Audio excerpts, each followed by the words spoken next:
नमस्कार मित्रांनो, आज आपण बोलणार आहोत इन्फोसिस या शेअरबद्दल, जो येणाऱ्या काळात तुम्हाला पैसा कमवून देईल. हा असा शेअर आहे जेथे टोटल मनी पूर्ण पैसे पण लोक लावून ठेवतात, कारण त्यांना माहीत आहे की इन्फोसिस कोठेच नाही जाणार आहे, मोठी कंपनी आहे. पण स्टॉक मार्केटमध्ये आला आहात, कोणत्या कंपनीबद्दल माहीत नाही आहे, स्टॉक मार्केट काम कसे करते आहे माहीत नाही, फक्त आम्हाला येतं स्टॉक मार्केट. स्टॉक मार्केटमध्ये पहा, स्टॉक मार्केट हे काय चालू आहे, कशा प्रकारे काम करू इच्छिता, ही कामाची पद्धत आहे. तुम्ही सर्वात आधी समजून घ्या. तुम्ही जर निफ्टी 50ला पाहाल तर कधीच जीवनामध्ये पैसे नाही कमवू शकणार.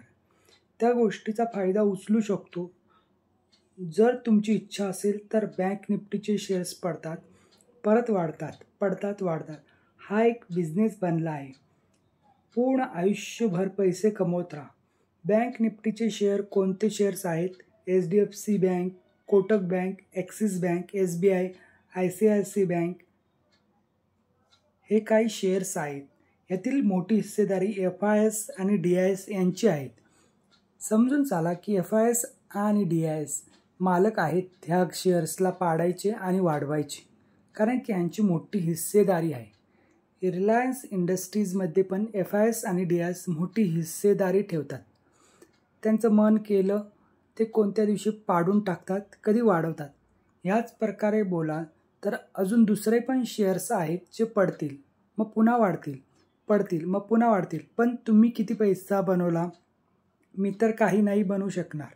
का नाही बनवू शकत सांगा ना. ही चांगली कंपनी खाली पडणार आणि वारंवार तुम्हाला एकच गोष्ट सांगितली जाते, ह्या चांगल्या कंपन्या खाली पडतील. तुमची भीती कधी जाणार? पहा ना, हा खाली पडून राहिला. कोणी घाबरून राहत असेल, एक पगार आला, इन्व्हेस्ट केलं, पगार आला, थोडं थोडं करून जमा केलं, पगार आला, खरेदी केलं, पगार आला, खरेदी केलं. कारण त्याला माहीत होतं की येणाऱ्या काळात हा जेथून पडला होता तेथेच पोचणार आहे. काय बनवलं याने? U-शेप बनवलं दिलं. काय बनवलं? U-शेप. ह्या मोठ्या चांगल्या कंपन्यामध्ये हेच चालणार आहे. एवढी संधी होती तुम्हाला खरेदी करून जमा करण्याची. एकदम नाही खरेदी करू शकत. सॅलरी येणार तेव्हाच खरेदी करणार तुम्ही. हळूहळू करून चांगली कंपनीवरती चालली आहे. तुमच्याकडून कोणती गोष्ट मिस होत आहे सांगा ना. कोणती गोष्ट समजून येत नाही? पेशन्स लेवल नाही आहे अजिबात. आम्हाला तर एकदम लगेच पैसा पाहिजे. खरेदी करायची संधी असते तेव्हा तुम्ही घाबरून जाता.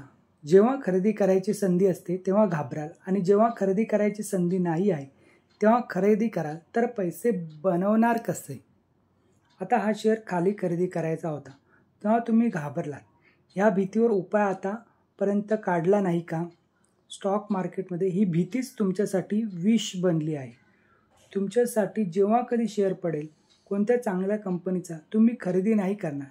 जेव्हा तेजी बनेल तेव्हा तुम्ही खरेदी कराल. तर पैसे कसे बनवाल तुम्ही? जी कंपनी आज पडली होती आणि पडल्यानंतर काय अनुभव करत होतात की अजून नाही पडली पाहिजे, त्याऐवजी स्वतः बोला की अजून खाली पडू दे. हा शेअर तुम्ही समजा 1700वर खरेदी केला आहे, 1700वर आहे, त्यावेळी बोला की 1800वर नको जाऊ, मी सॅलरी बेस माणूस आहे, थोडी थोडी सॅलरी येईल तर खाली पड, खाली पड, 1300वर जा आणि 1300वरून परत 1700वर ये, माझा पैसा बनेल. असं का नाही बोलत? स्वतः बोला ना, पडू दे शेअर. जेव्हा कधी शेअर खरेदी करणार आधीपासून समजून चाला की पडणार आहे शेअर, आणि शेअर खाली पडल्यावरच मला पैसा बनवायचा आहे. इथून पडू दे आणि इथेच येऊ दे. का वरती गेला पाहिजे? शेअरला वाढवायचं कशाला? पाडा ना खाली आणि पडून तिथेच आला तर पैसा बनून जाईल. तुम्हाला शेअर माहीत आहे, त्याच्यातून पैसे कमवून दाखवा, तेव्हाच तर फायदा आहे. इन्फोसिस सर्वांना माहीत आहे. काय सर्वांनी पैसा बनवला? का नाही बनवला? कारण की लाँग टर्ममध्ये चांगल्या कंपनीमध्ये पैसे बनवले नाही, U-शेपला हँडल नाही केलं कधी, तर काय बनवू शकणार? थोडं थोडं खरेदी नाही केलं, आधीपासून फिक्स नाही केलं कोणत्या कंपनीत किती पैसे लावायचे आहे, रिस्क कमी करणे माहीत नाही, पैसा बनेल कसा? आज एवढी मोठी घसरण झाली स्टॉक मार्केटमध्ये. रडत आहात, घसरण झाली असं झालं. तुम्ही काही खरेदी केला, काही गुन्हा नाही केला. किती खरेदी केला, मन भरून खरेदी केला, बस तोच गुन्हा केला ना तुम्ही. तुम्हाला कोठून खबर मिळाली की हा शेअर पडणार नाही? तुम्ही तर टॉपवर खरेदी करत आहात. कोणत्या शेअरला तर कसे कन्फर्म झालं की आता पडणार नाही? पहा, 1 वर्षापूर्वी किती होता, 5 वर्षापूर्वी किती होता? कधी पाहायचा प्रयत्न केला? 52 वीक लो वर खरेदी करत आहात का कोणत्या शेअरला? एक साथच सर्व पैसा लावून देत आहात. तुमच्यासमोर शेअर आहे, पैसे देत आहे. जसे मार्केट काम करत आहे तसंच काम करावं लागेल. स्टॉक मार्केटमध्ये रिस्क आहे आणि रिस्क नाही पण आहे. पाहिजे तर रिस्क झिरो करू शकता. जसे की मी तुम्हाला सांगितलं आहे, तुमच्याकडे 2 लाख रुपये आहेत. 2 लाखाचे 4 लाख केले, 2 लाख रुपये काढून घ्या. आता त्या 2 लाख रुपयांनी काम करा. जर कोणी बोलत असेल की तुझा पैसा स्टॉक मार्केटमध्ये बुडून जाईल, त्याला बोला की जरी माझा सर्व पैसा बुडून गेला तरी काहीच प्रॉब्लेम नाही, कारण की मी 2 लाखाचे 4 लाख केले आणि 2 लाख काढून घेतले. आता कोणतंच रिस्क नाही राहिलं आहे, झिरो रिस्क राहिले आहे.